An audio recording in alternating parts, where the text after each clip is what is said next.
So the Maduro regime is what's called a cartel, the cartel of the sons. This all began, these investigations have been ongoing for over 10 years independently at the Department of Justice. And one of the things Chávez did in the early 2000s is that most countries have cooperation agreements with the DEA, the Drug Enforcement Administration, to stop drug trafficking. South America is a big source of drug trafficking. Why? Because it's mostly produced in Colombia. That's why the U.S. opened military bases there and really fought it hard under the Uribe presidency. And then now under Petro, obviously, it's all gone overboard. But Chávez stopped the cooperation with the U.S. government. And that was purposeful. That's because they thought that that was actually their best revenue source. They destroyed the oil industry, so they ran out of oil to steal. What they didn't destroy, because it's not government owned, is the drug trafficking industry. And so the generals of the Venezuelan military, this is part of how they remain in power, the military is the cartel. And the military knows that if Venezuela were to become a democratic country, obviously generals cannot be drug kingpins, no matter who comes to power in an election. And that's why they will never give him power peacefully. That's another discussion that we can talk about. But the point is, they became a cartel. They don't mainly produce the drugs there. It's mostly from Colombia, from FARC, ELN, these other military groups. They bring it through Venezuela.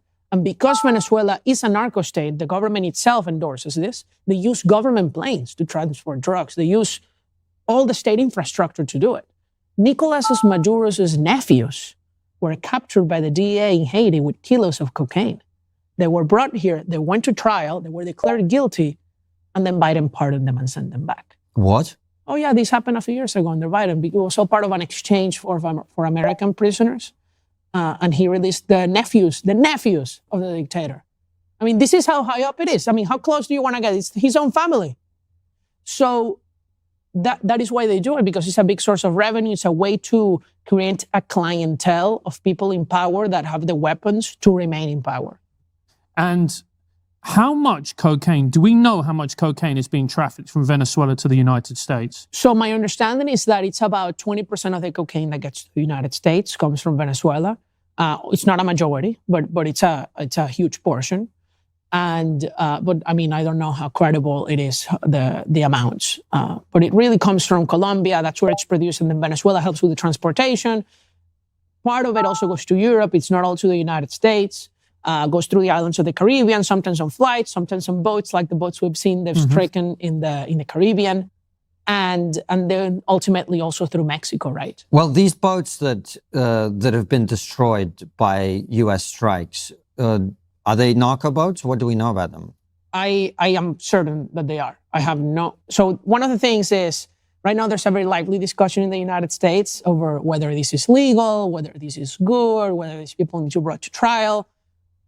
Look, I can tell you, at least me personally as a Venezuelan, I fully support the Trump administration's strikes on drug boats in the Caribbean. And the overwhelming majority of Venezuelans even post on their personal social media jokes about it. They love it. They're like, another one bites the dust. Because this is part of what keeps the regime in power. Now, are the strikes going to overthrow Maduro by themselves, striking boats? No. More would need to be done. But is it a good thing because these people are evil and have destroyed our country? Yes.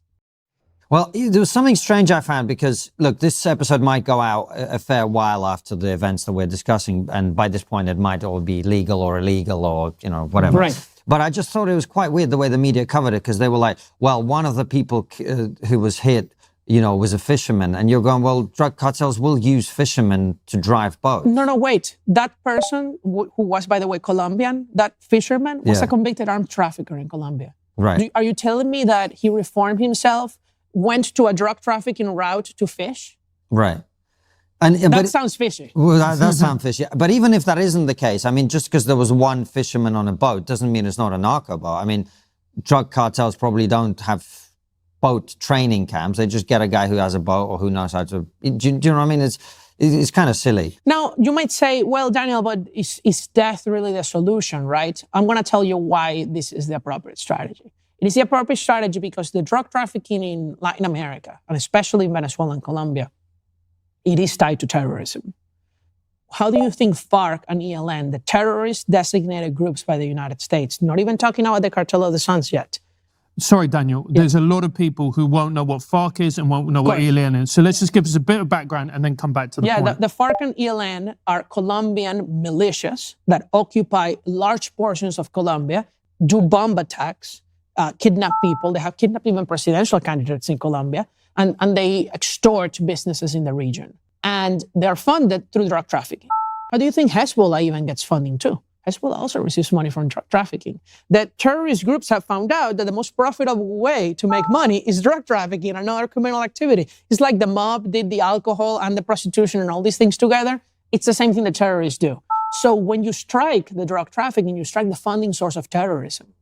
That's really, really interesting. Another thing I was going to ask you is, one of the things that I think is probably under-discussed is the extent to which Venezuela is working with hostile regimes to the United States. Absolutely. So Chávez became very good friends with Mahmoud al-Ahmadinejad when he was president of Iran. The Iranians are still very good allies of their current regime. Vladimir Putin, Xi Jinping. I mean, Russia and China gave him billions and billions of loans that then they forgave. That's all to prop them up. Because for these regimes, having Venezuela there is both a platform to attack the United States, but also to bother the United States. They know that the drug trafficking kills Americans and harms the West. Why not support them? They know that Maduro and Chávez before him funded communist parties in other countries, including Petro in Colombia, including Podemos in Spain, by the way, the far left party there that is in power. So it is a very cost-effective way to just fight an asymmetric war against the West. And yeah, so I would say it is a big problem. I don't know if you remember when they tried to kidnap the Iranian dissident here in New York City, these armed assassins. The objective was kidnapping, but the other option was assassination. The plan was actually to take her to Caracas, not to Iran directly. It was much closer. That's because the Iranian regime cooperates with the Maduro regime. The first lady and the president of Iran came recently to Venezuela. It was a really funny video. She came in a full black burqa. And then when she was coming off the plane, Venezuelans put the Star Wars song as she was coming down. Because that's exactly what it is. Yeah. And that's the tragedy of Venezuela, is that it's become completely corrupted, that it's essentially now a vessel for the Iranian regime, but it's also got links to China as well. Well, absolutely. The Chinese supported Chávez with loans. They're still present. I mean, part of how the oil is extracted today in Venezuela is Iranian, Chinese, and Russian companies, because the Maduro regime wasn't able to do it themselves. So they're like, hey, let's bring you all of this. So it's really funny when the far leftists in the United States and other countries say that, oh, this is the United States that wants to overthrow Maduro because of the oil. The oil is being taken by Russia, by China, and by Iran. What are you talking about? Where do you think the Venezuelan gasoline comes from now? It comes from Iran. Take the oil there, bring the gasoline back. The Iranians, those are the imperialist countries that intervened in Venezuela. It's Cuba that did. Venezuelans want to have peaceful, free relations with the United States, like it used to be. The refineries all along Texas used to be designed to bring Venezuelan heavy oil and refine it there. That's what they're designed to do. And if anything, the Maduro regime has destroyed oil production. Venezuela used to produce 3.5 to 4 million barrels a day. Now it produces less than 1 million, about 500,000. And it represents a very real security threat to the United States. Because I was talking to one of my cousins and he was saying that there's Hezbollah training camps on the island of Margarita. You see now people in burqas, you see a lot of Islamists in Venezuela. And look, people, you might understand that Muslims are immigrating to rich countries because it's a better place to live. Nobody's immigrating to Venezuela because it's a better place to live. How did they show up there? Because they'll work for Iran. That's really simple. It's because of the Hezbollah training camps. Not only that, but the other terrorist organizations I mentioned earlier, FARC and ELN, sought refuge from the U.S. Involvement in Colombia inside Venezuela. Chávez protected them. He even has in one of his State of Union addresses saying that FARC and ELN are not terrorist groups. They're just misunderstood people. And not only do they represent a terrorist threat externally to the United States, Venezuela, and I'm ashamed to say this, it actually pains me and it upsets me to say this, we represent a threat to the United States internally with gangs like El Tren de Aragua. Absolutely. So Venezuela then, after 2020, became a different, greater threat to America and the world.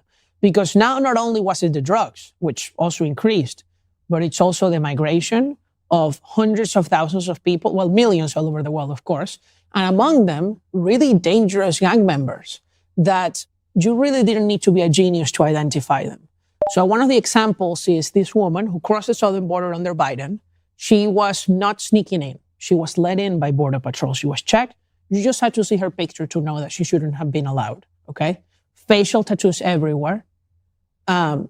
This woman was actually a child sex trafficker. And when she came to America, what she did was traffic girls into prostitution. Her nickname was Barbie. This is all in the New York Post. You can read it, see her photo. All the other cases in New York City of gang members and thief bands, right? Shoplifting gangs.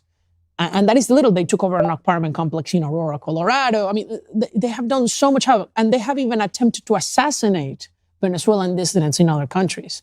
2 Venezuelan dissidents were almost killed a couple of weeks ago in Colombia by an assassin group. They survived, thank God. They killed one in Chile.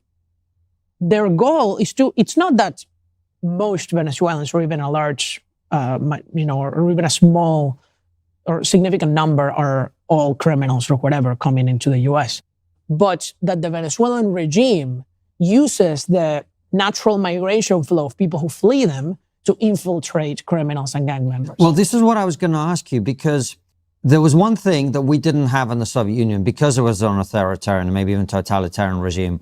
We did not have criminal gangs that were roaming, kidnapping people, trafficking drugs. That, like, if you want to talk about the benefits of totalitarianism, crime tends to be really under control, right? As far as I understand, in China, there are no huge gangs that are doing any of this stuff. So how does a country with an authoritarian socialist regime end up having such a strong presence of organized crime? That is such a good observation, and you're right. Cuba also doesn't have a major crime problem. Right.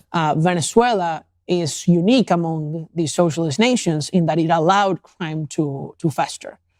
And I think it was a political strategy. So if you see the charts of all the independent groups of the crime rate, homicide rate, kidnapping numbers, everything of Venezuela, Chávez got selected and sworn into office, linear increase up. Caracas became one of the cities with the highest homicide rates in the planet. And that was all during my lifetime.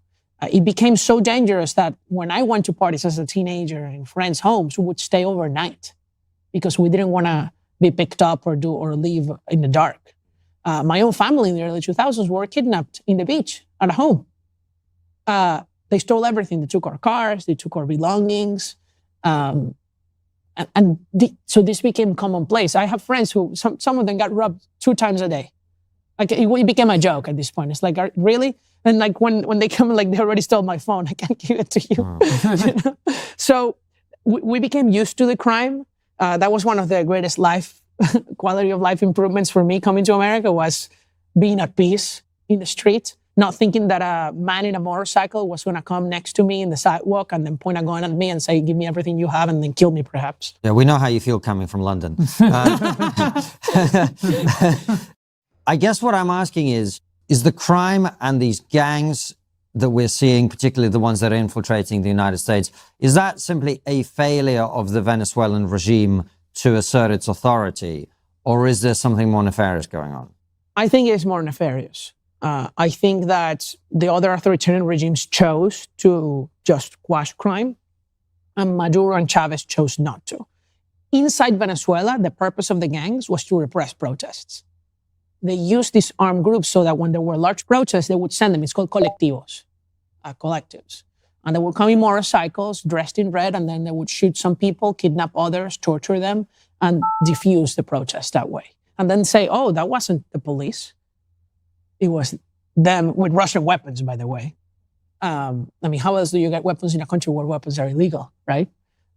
Well, the weapons are illegal for the law-abiding citizens, not for the gang members and the collectives. So that's how it all began. And then these gangs also grew on themselves, right? They control the prisons, which are totally packed with people. You know, part of what President Trump has said about the gangs is that Maduro released the people from the prisons. Actually, the problem is that people just didn't go to prison in the first place. The prisons are actually the place where criminals thrive. They have chicken inside the prisons. They have banks. They bring in people from outside. There are several good documentaries of people who go into the prisons, Americans and others. So I think it was a political strategy at the beginning, internal. And then when they saw that people were coming to the United States through the border, they were like, we can exploit this. So the gang members came with them. Do you think that there's going to be some kind of military action in Venezuela involving the U.S.? I hope so. You know, right now, where we're only seeing is striking the boats. Trump has hinted at striking inside Venezuela, the land. Look, why do I say I hope so? Because it's really the only way we see this regime end. This regime will not end because they feel pressure from sanctions. As much as I support it, because I don't think they should get to enjoy the financial benefits of what they stole. It's the just thing to do, to sanction the regime. If you want to see a prosperous Venezuela where millions of people aren't fleeing, where criminals aren't going to other countries, where we're actually exporting oil instead of exporting people, the only way is for Maduro not to be in power and Venezuela become a free country again. And I think it's such a good point, Daniel, and what people don't understand, because Venezuela isn't the focus of most people's attention, is this is not sustainable either for Venezuela or actually for the United States, and something really does need to be done. Indeed. I mean, we're all paying for what socialism did to Venezuela. We're paying it in higher gasoline prices because there are millions of barrels that are not being produced every day from Venezuela.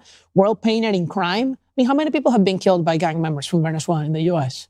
Every time I was seeing the news, like migrant crime, whatever, it's up. I was like, please let it not be Venezuela. Please let it not be Venezuela. They're like, Venezuelan. Right. You're like, oh, please, at least another Latin American nation. Please, come on. Yeah. So that is not a coincidence.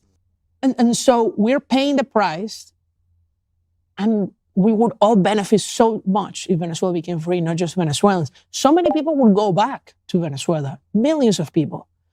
And I think, you know, so much suffering has been done. People are starving, so much lost human potential of valuable people that could be innovating and doing good things. It's the same thing with the Soviet Union when it was still a socialist regime. How many smart Russians were there? I mean, Russia had some of the smartest people in the world that couldn't fulfill their potential and innovate for all of the world's benefit because of Soviet socialism.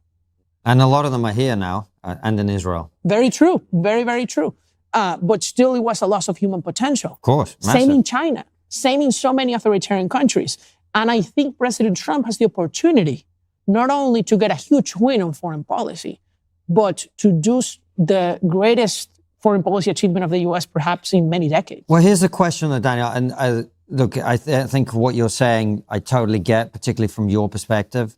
I also think, and I think you'd agree with me, over the last 20 years, regime change has got a bit of a bad rep, right? And partly, I think, for very good reasons, which is one of the things I think Americans have discovered that, you know, I always try to explain this to our American friends. It's like, not everyone in the world is American. So even if you remove the evil guy at the top, they don't necessarily end up in a, you know, social democracy or liberal democracy or democracy at all. So, for example, you know, I think there was a few people who were a little bit too enthusiastic when the Ukraine war, when Russia invaded Ukraine. And they were like, oh, we just need to get rid of Putin. And I was like, well, I agree with you that what's happening is bad and I'm super pro-Ukraine. You remove Putin, I'm not sure you're going to get something better. So if you're saying, well, it would be better to remove Maduro, I totally get the sentiment. But make the case to me that he's not going to be replaced by Nicolás Maduro and he's even worse. That's very important. And obviously, during the last 20 years, I mean, because of the Iraq War, which was a massive mistake, right. $1 trillion mistake, that's a big problem. But people forget that there have been many successful use of forces in U.S. foreign policy in the past, even in Latin America, that led to great prosperity. Tell us about that. Panama, for example. Panama today is one of the richest countries in Latin America after the U.S. deposed Manuel Noriega. Grenada. In Grenada, they celebrate Thanksgiving on the day of the U.S. intervention in Grenada. Took one day. Now, Grenada is an island. It's much smaller. Panama had the Panama Canal. I understand it's not the same. But what I'm trying to say is that it can be successful. And it has been successful in recent period, in the 80s. So what happens in Venezuela is also similar in that we have a democratically elected government. We have an active opposition, something Cuba doesn't have, unfortunately. And so we have people, a democratic alternative that has massive popular support.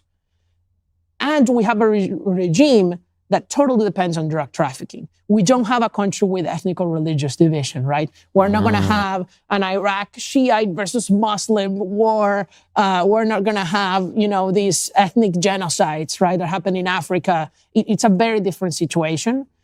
And we don't need troops on the ground either, right? That would be a massive mistake because it would be very costly, right? The U.S. is simply not capable of doing that in Venezuela, which is a very large country, larger than Iraq, too.